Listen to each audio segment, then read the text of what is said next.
Cantou palavras que não nascem de mim. Ecoo vozes vazias até ao fim. Dourado é o mundo que me deram aqui. Comida na mão, sorriso a fingir. A campainha toca, eu respondo sem pensar. Eu tenho asas, mas não sei voar. Tenho voz, mas só sei ecoar. Há um verde que nunca vou tocar, rios de cristal que não vou alcançar.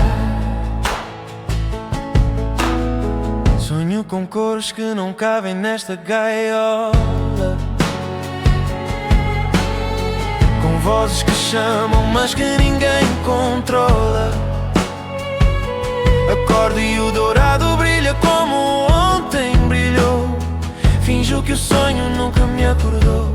Vejo sombras de asas a passar lá fora, outros como eu, mas livres a toda a hora. Fecho os olhos e repito o que me ensinaram, enquanto os sonhos morrem e nunca me salvaram.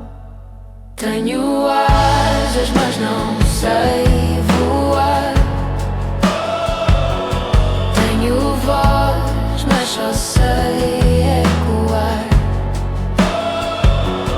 Há um verde que nunca vou tocar, rios de cristal que não vou alcançar. A porta abriu-se mas não consegui sair. O céu imenso fez-me desistir. E se lá fora eu não souber quem sou, e se a liberdade é só mais uma dor que me enganou? Voltei ao poleiro onde tudo faz sentido, onde o medo me mantém aquecido. Fecho as asas que nunca vou usar, enquanto algo dentro morre devagar. Mas há uma voz que sussurra baixinho, que este brilho dourado não é o meu ninho, que nasci para os céus e para a floresta alta, não para esta gaiola onde a alma falta.